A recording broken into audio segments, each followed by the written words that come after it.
गुरुर्ब्रह्मा गुरु विष्णु गुरुदेव महेश्वर गुरु साक्षात परम ब्रह्म तस्मै श्री गुरुवे नमः। हम लोग महादेव शंभो नामक ग्रंथ का अध्ययन कर रहे हैं जो श्री गुरुदेव द्वारा रचित है एवं शिव महापुराण पर आधारित है। कई वर्ष हो गए बालक कार्तिकेय को पृथ्वी की परिक्रमा करते करते। आखिर कार्तिकेय शांत प्रशांत कैलाश को लौटे। अपने पिता के पास पहुंचकर कहा कि गजानन आ गया क्या? तो उनके पिता बोले कि वह कहीं गया ही नहीं, जो आ गया हो। तो सदाशिव मिथ्या बोलने वाले तो थे नहीं।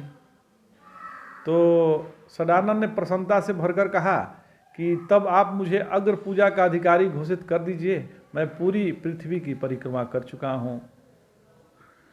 तो शिव जी ने कहा कि निर्णय तो देवर्षि नारद को करना है, हम तो निर्णय करने से रहे। तब तक पार्वती वहाँ उपस्थित हो गई। तो पार्वती ने कहा कि तुम जाकर स्नान आदि संपन्न करके विश्राम करो, काफ़ी थक गए हो, यात्रा की थकावट मिटाओ। जब देवर्षि नारद आ जाएंगे तो तुम्हें मैं बुला लूँगी। और जैसे ही पार्वती माता ने कहा, कार्तिकेय विश्राम करने अपने कक्ष की ओर चल दिए। इसी मध्य गणेश भी माता पिता के समक्ष उपस्थित हुए। तो गणेश ने कहा कि मैंने देखा कि कार्तिकेय भैया लौट आए हैं, किंतु निर्णय अकेले उनके बारे में नहीं होना है। मैं भी जैसा कि आप लोगों को पता है एक प्रतिद्वंदी हूँ। विचार करते समय आप लोगों को मेरा भी ध्यान रखना चाहिए। गणेश बोले। तो शिव ने पूछा कि तुमने तो प्रतियोगिता में भाग ही नहीं लिया, तुम तो निरंतर कैलाश पर ही टिके रहे, मधुर मधुर मोदक खाकर अपना उदर बढ़ाते रहे, तुम किधर से प्रतिद्वंदी बन गए? तो श्री गणेश ने कहा कि निर्णय तो आपको नहीं लेना है ना, वह तो देवर्षि लेंगे। उनको मैं बताऊंगा कि मैं प्रतिद्वंदी ही नहीं, इस प्रतियोगिता का विजेता भी हूँ। तो शिव जी ने कहा कि अर्थात तुम अग्र पूजा के अधिकारी हो? तो गणेश ने कहा कि अवश्य। तो शिव को कुछ समझ में नहीं आ रहा। पार्वती अंदर ही अंदर प्रसन्न हो रही थी, सोच रही थी कोई बात तो होगी जो गणेश अपने को अग्र पूजा का अधिकारी घोषित कर रहे हैं। शिव ने देवर्षि नारद को स्मरण किया और वे कुछ ही देर पश्चात उपस्थित हो गए। उन्होंने शिव शिवा को एक साथ बैठे देखकर उन्हें नमस्कार किया तथा शिव से पूछा कि क्या आदेश है महादेव? तो उन्होंने कहा कि आपने अपने वचन के अनुसार निर्णय देना है कि सदानंद और गजानन में कौन अग्र पूजा के अधिकारी हैं। तो नारद ने कहा कि दोनों को यहाँ उपस्थित किया जाए। फिर जब वो लोग उपस्थित हुए तो बोले कि आप दोनों में किसने पृथ्वी परिक्रमा पहले पूर्ण की? तो कार्तिकेय और गणेश एक साथ बोल पड़े कि मैंने। गणेश तो परिक्रमा पर गए ही नहीं, अतः उनके द्वारा पहले या अंत में परिक्रमा का प्रश्न ही कहाँ उठता है।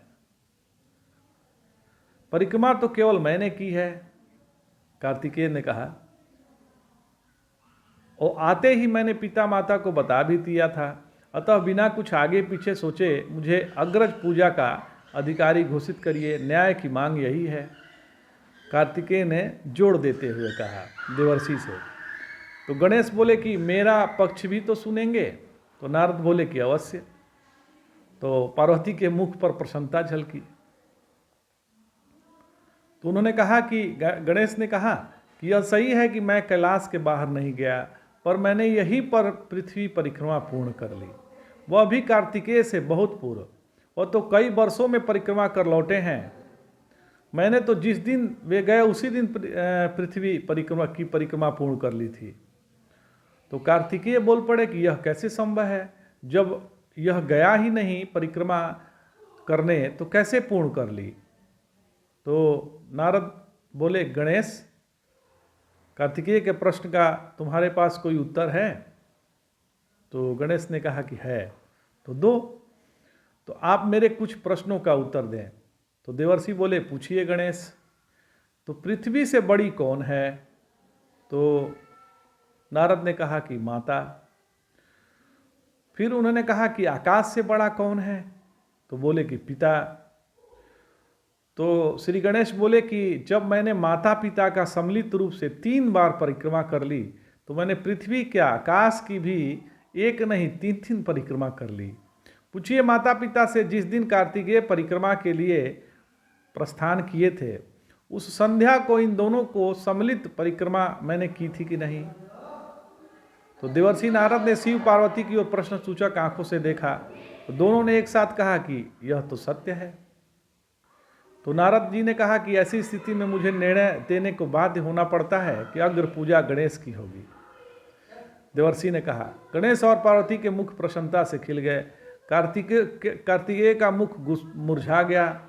उन्होंने कुछ कहा नहीं, पर सबको प्रतीत हुआ कि वे इस निर्णय से संतुष्ट नहीं हैं। बात भी उचित थी। उन्होंने परिश्रम तो बहुत किया था, पर बुद्धि के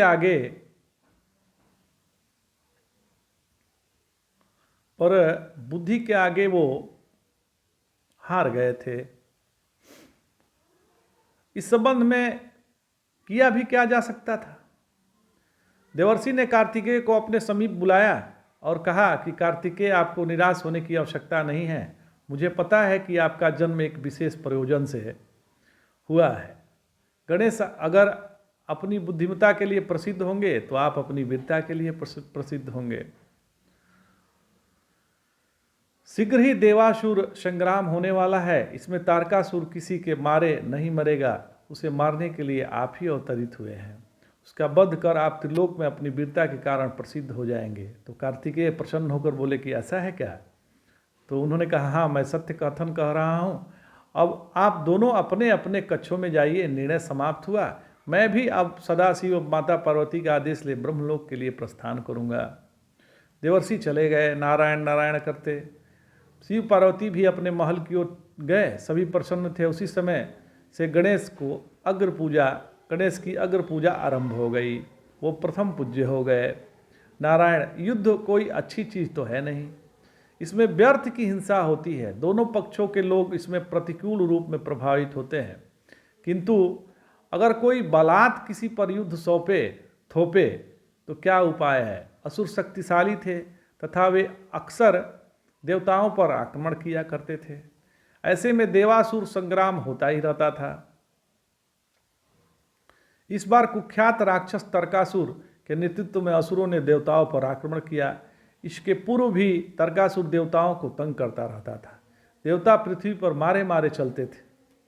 इस बार असुरों ने आर पार की लड़ाई का निश्चय किया।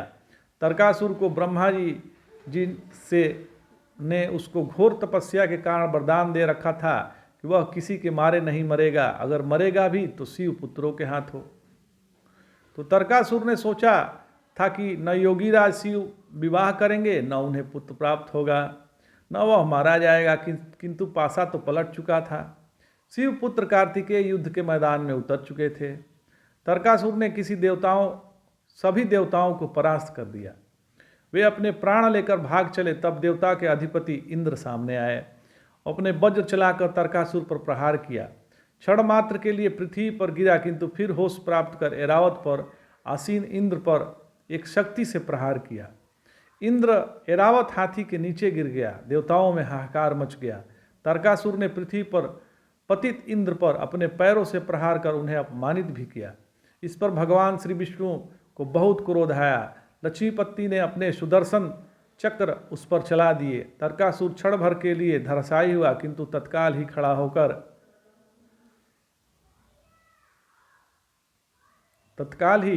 खड़ा होकर अपनी प्रचंड शक्ति विष्णु पर चलाई। विष्णु पृथ्वी पर गिरकर मूर्छित हो गए। देवता फिर हाहाकार करने लगे। वृद्ध ब्रह्मा ने कार्तिकेय को संबोधित करते हुए कहा कि वत्स, इस असुर किसी भी देवता द्वारा अबध्य है। इसमें मेरी ही गलती है। मैंने इसे ऐसा वरदान दे डाला है। तुम इसका वध करने के लिए समर्थ हो। आगे और इससे युद्ध करो। तो आज इतना ही। जय जय शंकर। हर हर।